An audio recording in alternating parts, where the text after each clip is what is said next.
बूझना पड़ेगा सत्य, क्योंकि सत्य कोई मंत्र नहीं है कि सतनाम कोई मंत्र है, कोई 2 अक्षर का मंत्र है कि कोई 5 नाम का मंत्र है, नहीं। और कोई कहे कि श्वासों पे सतनाम जपा जाएगा, श्वास अंदर लिया सतनाम, श्वास बाहर छोड़ा सतगुरु सतनाम, सतगुरु सतनाम, ये महाअज्ञान है। और कोई कहे कि कान में फूंक मार के वो सतनाम दे दिया जाएगा, तो ये भी महाअज्ञान है, बिल्कुल महाअज्ञान है। इसको जब तक आप नहीं समझोगे, जब तक आप सत्य नाम को प्राप्त कर ही नहीं सकते।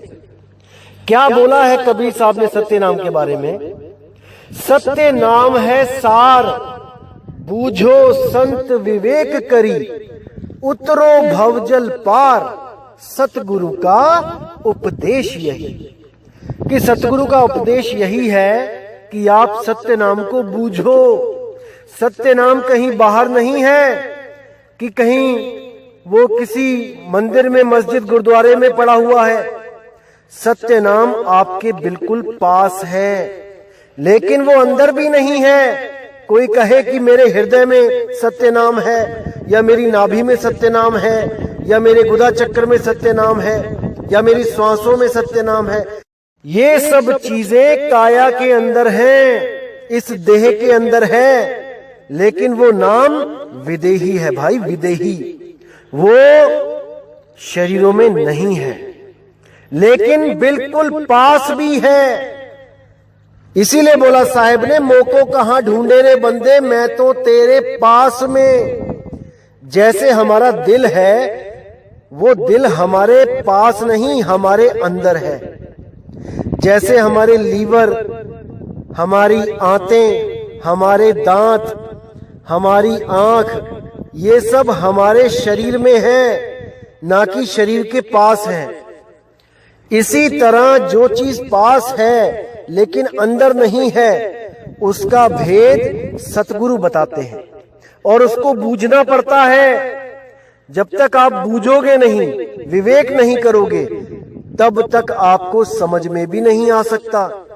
इसीलिए साहिब ने 3 बार में नाम दान प्रक्रिया पूरी करने के लिए बोला है कि पहली बार में बिना सत्संग सुने कोई भी नाम लेने आता है, उसको सार नाम का लखाव मत करना, क्योंकि वो समझ ही नहीं पाएगा।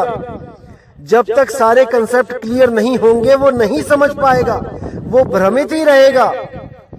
इसीलिए बोला, प्रथमे शिष्य होवन जो आई, ताको पान देव तुम भाई। उसको चरणामृत रूपी पान और उसको जो नामदान है वो बख्शो। बोलने वाले वर्णात्मक नाम दो उसको, ताकि वो ये महसूस ना करे कि गुरुजी ने मुझे कुछ भी नहीं दिया, केवल चरणामृत दे दिया और मैं शिष्य बन गया। ऐसा कैसे? इसलिए जो रीति चली आ रही है नाम जपने की, उसको चलने दो। कब तक चलने दो? जब तक वो समझदार ना हो जाए, विवेकी ना हो जाए। उसके लिए क्या करना है? जब आप गुरुजी के पास आते हो तो गुरुजी आपको कुछ वर्णात्मक नाम देते हैं, वो नाम लेके आप शिष्य कहलाते हो।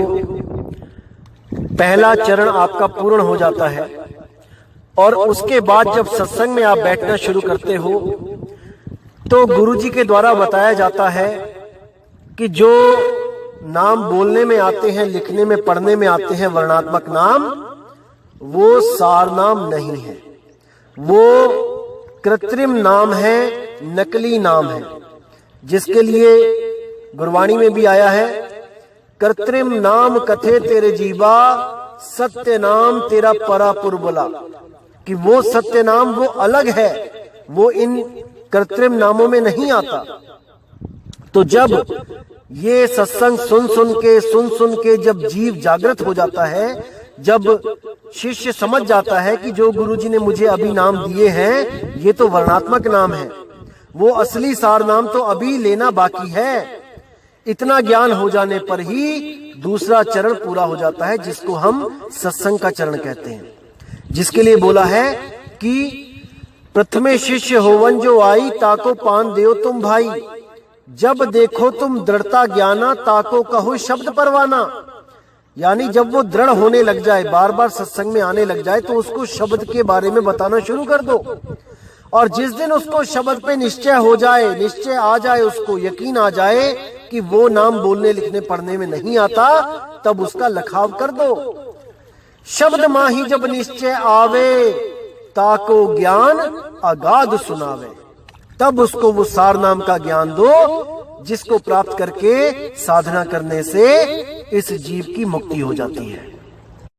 और जीव हमेशा के लिए इस जीव अवस्था को त्याग के वो पीव अवस्था को प्राप्त हो जाता है, विहंगम चाल के द्वारा।